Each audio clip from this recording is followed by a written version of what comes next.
ಲೋಕಸಭಾ ಚುನಾವಣಾ ಹೊಸ್ತಿಲಿನಲ್ಲಿ ಟಿಕೆಟ್ ಘೋಷಣೆ ಬಿಜೆಪಿಗೆ ಕಗ್ಗಂಟಾಗಿದೆಯಾ? ಈ ವಿಚಾರಕ್ಕೆ ಸಂಬಂಧಪಟ್ಟಂತೆ ನ್ಯೂಸ್ ಫಸ್ಟ್ ಜೊತೆ ಮಾತನಾಡಲಿಕ್ಕೆ ವಿಧಾನಸಭೆ ವಿಪಕ್ಷ ನಾಯಕರಾಗಿರುವಂತಹ ಆರ್ ಅಶೋಕ್ ಇದ್ದಾರೆ. ಅವ್ರನ್ನ ಮಾತಾಡಿಸ್ತೀನಿ. ಅಶೋಕ್ ಅವರೇ, ಈಗಾಗಲೇ ತಾವು ಕೂಡ ದೆಹಲಿಗೆ ಹೋಗಿ ವಾಪಸ್ ಆಗಿದ್ರಿ. ಈ ತನಕ ಟಿಕೆಟ್ ಅನೌನ್ಸ್ ಆಗಿಲ್ಲ. ಏನ್ ಕಗ್ಗಂಟಾಗಿದೆಯಾ? ಅಷ್ಟು ಸಮಸ್ಯೆ ಆಗ್ತಾ ಇದೆಯಾ ಬಿಜೆಪಿಯಲ್ಲಿ ಟಿಕೆಟ್ ಘೋಷಣೆ ಅಂತ? ಏನು ಇಲ್ಲ, ಆ ಥರದ್ದೇನಿಲ್ಲ. ಈಗಾಗಲೇ ನಮ್ಮ ಬಿಜೆಪಿನೇ ಹೈಯೆಸ್ಟ್ ಪಾರ್ಲಿಮೆಂಟ್ರಿ ಅಭ್ಯರ್ಥಿಗಳನ್ನು ಅನೌನ್ಸ್ ಮಾಡಿರೋದು. ನನಗನ್ನಿಸ್ತದೆ ಒಂದೆರಡು ದಿನದಲ್ಲಿ ಇನ್ನೊಂದು ದೊಡ್ಡ ಸಂಖ್ಯೆಯ ಒಂದು ಘೋಷಣೆಯನ್ನು ಆಗ್ತದೆ. ವಿಶೇಷವಾಗಿ ಕರ್ನಾಟಕದಲ್ಲಿ ದೊಡ್ಡ ಸಂಖ್ಯೆಯ ಒಂದು ಘೋಷಣೆ ಆಗ್ತಾಯಿದೆ. ಹಾಲಿ ಸಂಸದರಿಗೆ ಟಿಕೆಟ್ ಇಲ್ಲ ಅಂತ ಹೇಳ್ತಾರೆ. 10ರಿಂದ 12 ಜನ ಬದಲಾವಣೆ ಅಂತ ಹೇಳ್ತಾರೆ. ತಾವು ದೆಹಲಿಗೆ ಹೋದಾಗ ಆದಂಥ ಚರ್ಚೆ ಏನು? ನಿಜಕ್ಕೂ ಕೂಡ ಇವೆಲ್ಲ ನಿಜಾನ ಹೇಗೆ? ಹಾಲಿ ಸಂಸದರಿಗೂ ಕೊಡ್ತಾರೆ, ಹೊಸಬರಿಗೂ ಕೊಡ್ತಾರೆ. ಅದು ಅಲ್ಲಿನ ಸರ್ವೆಯ ಮಾನದಂಡದ ಪ್ರಕಾರ, ಸರ್ವೆಯಲ್ಲಿ ಏನು ರಿಪೋರ್ಟ್ ಬಂದಿದೆ, ಈ ಹಿನ್ನೆಲೆ ಆಧಾರದ ಮೇಲೆ ತೀರ್ಮಾನಗಳನ್ನು ಮಾಡ್ತಾ ಇದ್ದಾರೆ ಅವರು. ಈಗ ಒಂದಷ್ಟು ಕ್ಷೇತ್ರ ಕಗ್ಗಂಟಾಗಿದೆ ಅಂತ. ಪ್ರತಾಪ್ ಸಿಂಹ ಅವರ ಕ್ಷೇತ್ರ ಮೈಸೂರು ಕೊಡಗು, ಬೆಂಗಳೂರು ಉತ್ತರ, ಉಡುಪಿ ಚಿಕ್ಕಮಗಳೂರು, ಬೆಳಗಾವಿ, ಹಾವೇರಿ, ಈ ಭಾಗಗಳಲ್ಲಿ ಏನಾಗಿದೆ ಸರ್ ನಿಮಗೆ ಗೊತ್ತಿರೋ ಪ್ರಕಾರ? ಯಾರು ತಾಳ್ಮೆ ಕಳ್ಕೊಳೋದು ಬೇಡ ಅಂತ ನನ್ನ ವಿನಂತಿಯನ್ನು ಮಾಡ್ತಾ ಇದ್ದೀನಿ. ಅಲ್ಟಿಮೇಟಾಗಿ ಎಲ್ಲರೂ ಕೂಡ ಅಳೆದು ತೂಗಿ ಒಂದು ಒಟ್ಟಭಿಪ್ರಾಯಕ್ಕೆ ಕೇಂದ್ರದ ನಾಯಕರು ಬರ್ತಾ ಇದ್ದಾರೆ. ಸೊ ಈಗೀಗಲೇ ಮಾಧ್ಯಮದಲ್ಲಿ ಏನೇನು ಸುದ್ದಿ ಬರುತ್ತೆ ಅದನ್ನೇ ನೋಡ್ಕೊಂಡು ರಿಯಾಕ್ಷನ್ ಮಾಡೋದು ಒಳ್ಳೆಯದಲ್ಲ. ಸೊ ಏನೇ ಟಿಕೆಟ್ ಕೊಡಬೇಕಾದ್ರೆ ಗೆಲ್ಲುವಂಥ ಮಾನದಂಡ ಮತ್ತು ಸಾಮಾಜಿಕ ನ್ಯಾಯ ಇವೆಲ್ಲವನ್ನು ಗಮನದಲ್ಲಿಟ್ಕೊಂಡು ಟಿಕೆಟ್ ಹಂಚುವಂಥದ್ದು.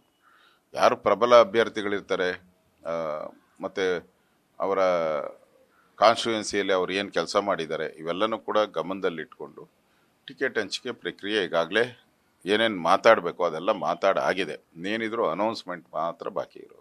ಪ್ರತಾಪ್ ಸಿಂಹ ಅವ್ರ ಒಂದು ಹೆಜ್ಜೆ ಮುಂದೆ ಹೋಗಿ ಹೇಳ್ತಾರೆ, ಕಸ ತೆಗ್ಸಕ್ ನೀವು ರಾಜರ ಹತ್ರ ಹೋಗಿ ಕೇಳಕ್ಕಾಗತ್ತಾ? ಗುಂಡಿ ಮುಚ್ಚಕ್ ರಾಜರ ಹತ್ರ ಹೋಗಿ ಹೇಳಕ್ಕಾಗತ್ತಾ? ರಾಜರು ಬಂದು ಮತದಾರನ ಮುಂದೆ ನಿಂತು ಕೈ ಮುಗಿಯುವಂತ ವಾತಾವರಣ ನಿರ್ಮಾಣ ಆಗತ್ತಾ? ಇವೆಲ್ಲವೂ ಬೇಕಾ ಅನ್ನೋ ಒಂದು ಪ್ರಶ್ನೆಯನ್ನು ಇಟ್ಟಿದ್ದಾರೆ ಸರ್.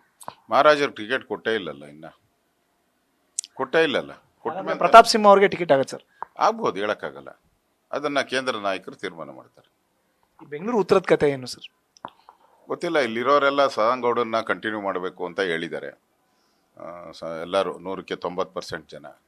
ಸೊ ಕೇಂದ್ರದ ನಾಯಕರು ಗಮನಕ್ಕೆ ತಂದಿದ್ದೀರಿ. ಏನು ತೀರ್ಮಾನ ತೆಗೆದುಕೊಳ್ತಾರೋ ಅವ್ರಿಗೆ ಬಿಟ್ಟಿದ್ದಾರೆ. ಅಚ್ಚರಿ ಆಯ್ಕೆ ಚಿಕ್ಕಬಳ್ಳಾಪುರದಲ್ಲಿ ಡಾಕ್ಟರ್ ಕೆ ಸುಧಾಕರ್ ಅಂತ ಹೇಳ್ತಿದ್ದಾರೆ ಸರ್. ಇನ್ನೂ ಆ ಥರದ್ದೇನು ಇನ್ನು ತೀರ್ಮಾನ ಆಗಿಲ್ಲ. ನೋಡ್ಬೋದು ಯಾರಿಗೆ ಸಿಗುತ್ತೆ ಯಾರು ಅನ್ನೋದು ಕೇಂದ್ರದ ನಾಯಕರು ತೀರ್ಮಾನ ಮಾಡ್ತಾರೆ. ಅದನ್ನು ಸರ್ವೆ ಮುಖಾಂತರನೇ ಮಾಡ್ತಾ ಇದ್ದಾರೆ ಅಂತ ಅನಿಸುತ್ತೆ. ನನ್ನ ಕಡೆ 2 ಪ್ರಶ್ನೆ ಸರ್. ಅವರು ಒಕ್ಕಲಿಗರಿಗೆ ಟಿಕೆಟ್ ಕೊಡುವಂಥದ್ದು, ನಮ್ಮಲ್ಲೂ ಕೊಡ್ತಾರೆ. ಎಲ್ಲ ಒಕ್ಕಲಿಗರಿಗೆ ಯಾವುದೇ ರೀತಿ ಯಾವುದೇ ಒಕ್ಕಲಿಗರು ಒಂದೇ ಅಂತಲ್ಲ, ಲಿಂಗಾಯತರಿರ್ಬೋದು, ಹಿಂದುಳಿದವರು ಇರ್ಬೋದು, SC ಇರ್ಬೋದು, ST ಇರ್ಬೋದು, ಎಲ್ಲರಿಗೂ ಅವಕಾಶ ಆಗಬೇಕು ಅನ್ನೋದು ಬಿಜೆಪಿಯ ನಿಲುವು. ಸರ್, ಮೋದಿ ಅವರ ಆಗಮನ ಆಗ್ತಾ ಇದೆ ಸರ್, ರಾಜ್ಯ ಪ್ರವಾಸ ಹೇಗೆ ಪ್ರಿಪೇರ್ ಆಗ್ತಾ ಇದೆ ಬಿಜೆಪಿ? ಈಗಾಗಲೇ ಸಮಯವನ್ನು ಕೊಟ್ಟಿದ್ದಾರೆ ಕರ್ನಾಟಕಕ್ಕೋಸ್ಕರ. 3-4 ಕಡೆ ಸಮಯ ಕೊಟ್ಟಿದ್ದಾರೆ. ಈಗಾಗಲೇ ತಯಾರಿ ನಡೀತಾ ಇದೆ. ನನಗನ್ಸ್ತತೆ ಮೋದಿಯವರು ಚುನಾವಣೆ ಪ್ರಚಾರಕ್ಕೆ ಮುಂಚೆನೇ ಕೂಡ ತಮ್ಮ ಪ್ರವಾಸವನ್ನು ಪ್ರಾರಂಭ ಮಾಡ್ತಾ ಇದ್ದಾರೆ. ನಾವು ಕೂಡ ಅದಕ್ಕೆ ಬೇಕಾದ ತಯಾರಿಗಳನ್ನು ನಾವು ಮಾಡ್ತಾ ಇದ್ದೀವಿ.